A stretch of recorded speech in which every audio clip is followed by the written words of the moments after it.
traders et bienvenue dans cette nouvelle analyse hebdomadaire du marché Forex. Dans cette vidéo, nous allons voir ensemble les meilleures opportunités de la semaine sur les paires principales telles que l'euro contre le dollar, le pound contre le dollar contre le yen japonais et certainement l'or. Une paire qu'on n'a jamais analysée dans cette chaîne. On va essayer d'analyser l'or aujourd'hui et voir ce que ça va nous donner.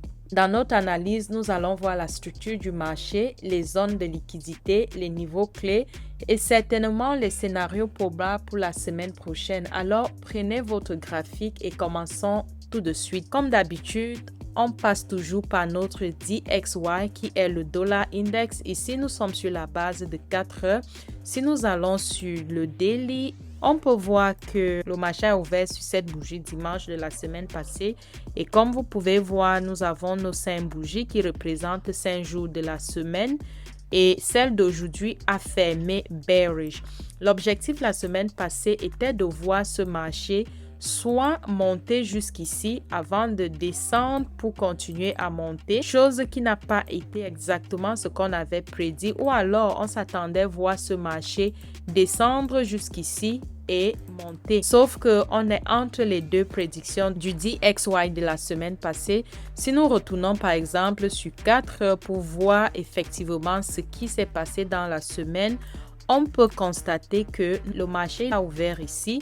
Il est monté jusque-là. On s'attendait à le voir sur 72 ou 79%. Malheureusement, ça n'a pas été le cas.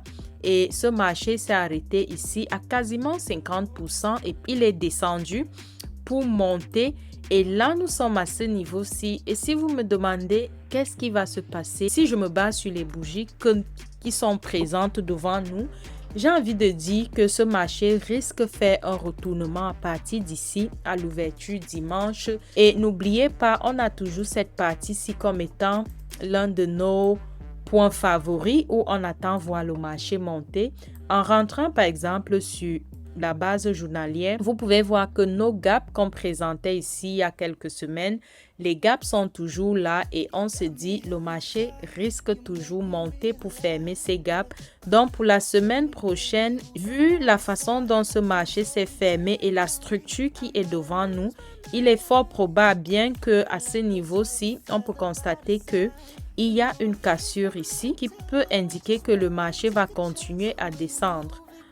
Et si nous plaçons par exemple notre Fibonacci ici, pour là, on voit que à ce niveau-ci, le prix n'est vraiment pas monté. Et mis à part ce break of structure, cette cassure qui est là, on peut également voir une autre cassure ici. On a cette cassure ici également qui peut indiquer que ce marché va continuer à monter. Regardons de près ce qu'on peut récolter de là. Avec notre cassure qui est ici, si on place par exemple le Fibonacci à ce niveau-ci, on voit que le marché est vraiment sur une zone, j'ai envie de dire critique. On peut se dire à l'ouverture la semaine prochaine, on peut avoir quelque chose qui va ressembler à ceci. Et le stop loss, il serait certainement là. Je ne sais pas, je ne pense pas que ça puisse arriver. C'est juste une analyse que je suis en train de faire. Ça peut arriver que ce soit le cas.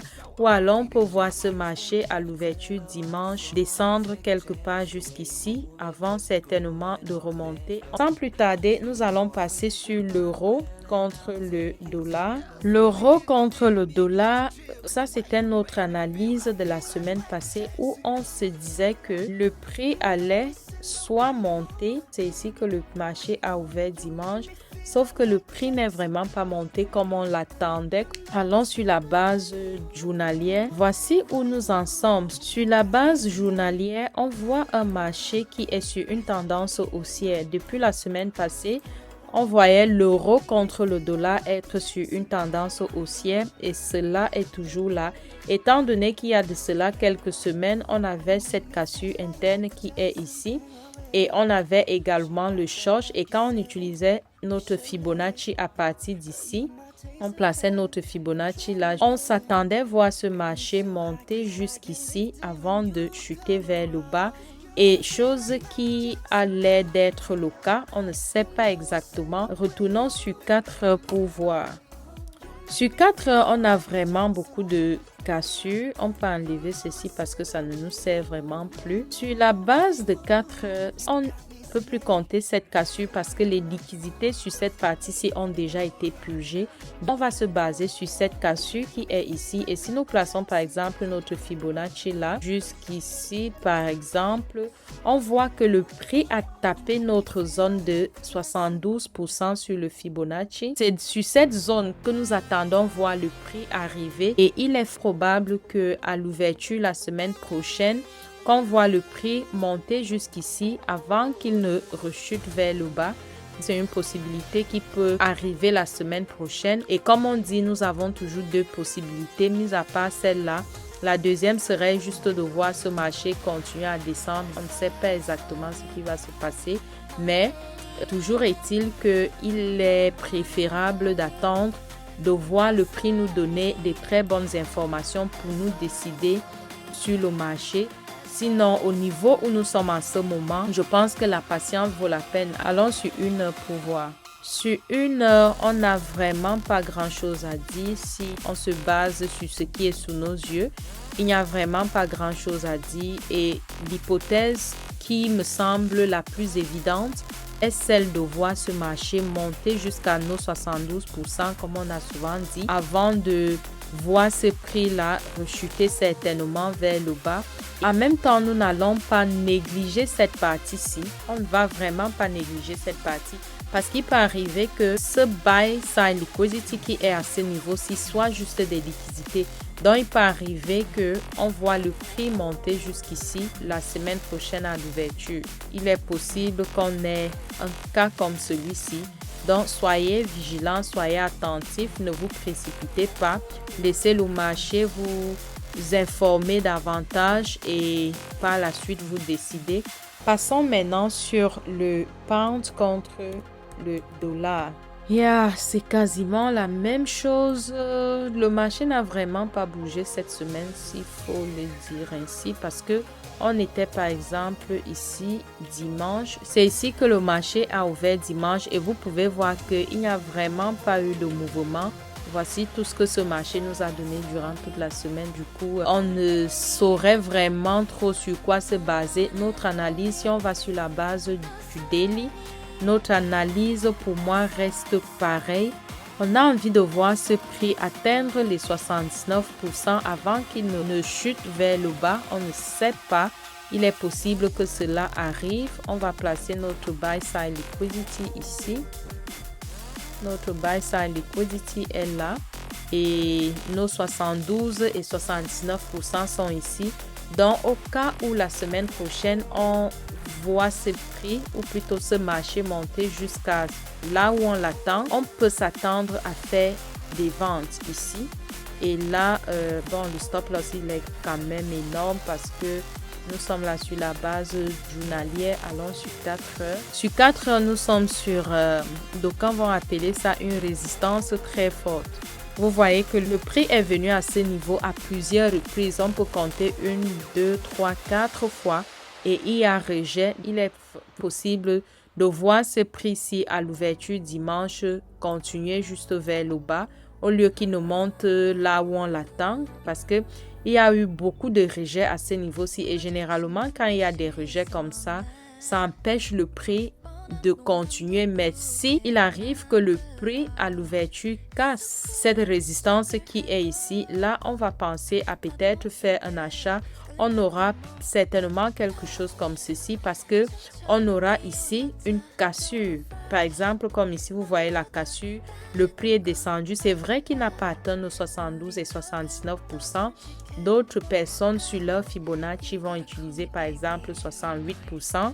Donc, si quelqu'un avait peut-être utilisé 68% ici, vous voyez que le prix allait taper sur ça et puis ça allait faire une très bonne entrée pendant que d'autres comme les moi attendent de voir le prix sur 72%. Ça arrive parfois ça n'arrive pas. C'est aussi ça le trading. Sur le pound, s'il arrive que le prix casse cette partie-ci la semaine prochaine, on va s'attendre à voir quelque chose comme ceci. Attendre que ce marché s'y redescende quelque part là. Et peut-être à partir d'ici, on va faire un achat. pour continuer à monter. Et l'autre hypothèse, vous la connaissez, celle qui est l'inverse de ce que nous avons comme première hypothèse, c'est-à-dire voir ce prix descendre la semaine prochaine. Il faut juste être patient. Et passons maintenant au dollar contre le yen japonais. Le dollar contre le yen japonais, si vous vous rappelez, on attendait le prix monter jusqu'ici la semaine passée. Il n'y a vraiment pas grand-chose à dire. Il était question que soit le prix allait monter jusqu'ici, soit il allait juste continuer à descendre. Sauf que ça n'a vraiment pas été le cas. On a vu le dollar contre le yen japonais consolider parce que toute la partie-ci, pour moi, c'est vrai qu'il y a eu cette bougie-ci qui a fait vraiment un grand mouvement. Mais pour moi, toute cette partie-ci reste une consolidation. À ce niveau-ci, généralement, on ne sait vraiment pas comment on va trader la partie-ci. On ne sait pas est-ce que le prix va monter, est-ce qu'il va descendre. Et si on se basait sur le fait que on a cette bougie institutionnelle et qu'il y avait ce gap qui se présente ici, on allait attendre voir ce prix partir d'ici. Ça, c'était notre prévision de la semaine passée. On devait voir ce prix partir de là où il était jusqu'à quelque part ici avant qu'il ne rechute vers le bas. Sauf que le marché ne nous a pas donné ça. On a plutôt eu ce que vous pouvez voir là, c'est-à-dire le marché a consolidé, il est juste monté un peu et puis il y a une bougie institutionnelle qui est sortie et la même chose s'est répétée. Donc, ne soyons pas surpris de voir peut-être la semaine prochaine une autre bougie institutionnelle comme celles qui sont ici, bearish engulfing, qu'on voit là. Donc, il est possible de voir quelque chose comme ceci. Pour le dollar contre le yen japonais, honnêtement, c'est tout ce que je vois sur ça. Et si vous vous rappelez, il y a quelques semaines où je vous parlais de cette partie en consolidation et je vous disais quoi? Au cas où le prix cassait cette partie-ci, on allait s'attendre aux ventes. Et c'est effectivement ce qui s'est passé sur le marché. Au niveau où nous sommes en ce moment, je ne saurais vraiment quoi vous dire si ce n'est de voir ce prix continuer à descendre. Parce que avec cette cassure que nous avons ici, si nous plaçons notre Fibonacci à ce niveau-ci, jusque là, vous pouvez voir que on peut attendre le prix avec cette paire descendre jusqu'à ce niveau-ci. Donc, il est très possible de voir le dollar contre le yen japonais descendre ici. Et si tel est le cas, on ne va pas trop réfléchir. On va passer notre achat. Si le marché descend jusqu'à 79%, c'est là où on va faire notre achat. Le premier take profit peut être sur 50% et la suite, ça c'est pas très évident, mais il faut toujours prendre un premier take profit qui peut être quelque part là. Et le stop loss, vous devez ajuster, vous devez voir si vous avez une certitude d'entrer dans le marché à ce niveau-ci. Mais si tel n'est pas le cas, parce qu'il peut arriver que le prix descende jusqu'ici. Et si c'est même le cas, ça c'est même encore très bien parce que ça vous permet d'entrer dans le marché quelque part ici et votre stop loss sera réduit et votre premier take profit peut être soit sur 72% ou alors vous attendez jusqu'à 79%. Il faut juste être patient et attendre que le marché vous donne plus d'amples informations qui vont vous permettre de vous décider. Comme je disais, on n'a jamais analysé l'or dans cette chaîne. On va nous essayer aujourd'hui. Il y a des moments où je trade l'or, des moments où je ne trade pas parce que c'est tellement volatile. Et si tu n'es pas attentionné et si tu ne places pas ton stop loss, je ne sais pas, ça peut te créer des ennuis. Donc, nous allons nous essayer sur l'or aujourd'hui. OK. Ici, nous avons l'or. Nous sommes ici sur la base de 4 heures. Allons sur la base journalière. Sur la base journalière, on a cette cassure-ci qui est là. On a cette résistance ici et ce support ici. Donc, voici la partie en fait qui nous intéresse le plus. Étant donné que nous avons cette cassure, si on se base par exemple sur le Fibonacci qui doit être placé quelque part là, jusqu'ici, on peut se dire que le prix, d'une façon ou d'une autre, doit certainement monter jusqu'à ce niveau-ci avant qu'on ne voit un retour vers le bas. Mais est-ce que cela va arriver? On ne sait pas, on n'est vraiment pas très sûr. Voilà pourquoi on va juste se baser sur ce qui est devant nous, c'est-à-dire ce swing high et ce swing low. Je vais appeler cette partie buy side liquidity et cette partie Sell Side Liquidity. C'est entre les deux ici que nous devons trader. En allant sur 4 heures, on a une égalité ici. Et cette partie-ci, ça a été beaucoup plus de consolidation. Et s'il faut dire qu'il y a eu cassure, I don't really know. Par contre, on voit une très bonne cassure ici. Si nous nous basons sur cette cassure-ci, par exemple, on peut s'attendre à voir ce marché partir de ce swing jusqu'à celui-ci. Vu là où se trouve le prix en ce moment, il est possible de voir l'or faire quelque chose comme ceci la semaine prochaine. On ne sait pas, je vous garantis rien. Si vous voyez par exemple le prix de l'or descendre, que ce soit même sur 50% ou comme l'or est très volatile, il peut arriver que le prix descende, ça tape cette zone de 72 à 79% et continue vers le haut. Donc, on va observer pour ceux qui veulent trader l'or, pour ceux qui tradent l'or. Je pense que, vu vos analyses, on est certainement sur les mêmes analyses. Allons sur une heure pour voir s'il y a quelque chose sur une heure qui peut nous aider. Pas vraiment, mis à part ce qu'on a déjà vu là, parce que ici, on ne peut pas parler de cassure parce que si on zoomait un peu, lorsqu'on zoome ici, on voit qu'il n'y a pas eu de cassure. Il n'y en a pas eu. En ce qui concerne l'or, je ne serais pas surprise vraiment de voir l'or la semaine prochaine descendre soit sur 50 ou même sur cette partie-ci et puis remonter jusqu'à on ne sait où. Donc, voici ce que je vois sur l'or. Est-ce que je peux trader contre la tendance? J'ai envie de dire non parce que là, en ce moment, si on se base juste sur cette partie-ci, on va se dire qu'on est sur une tendance haussière. Et si on voit le prix faire un retour vers le bas, ça veut dire qu'on va contre la tendance. Il est préférable juste d'observer le marché, voir ce qui va se passer. Et si le prix descend jusqu'ici, là, en ce moment, on va se permettre de faire un achat. Et vous pouvez voir que si on place peut-être un achat là, on a quelque chose comme 68 pips ou si le prix descend même jusqu'à nos 79%, ce qui est l'idéal, vous allez constater avec moi que ça peut donner un 3 sur 1 si on est sur cette base-ci.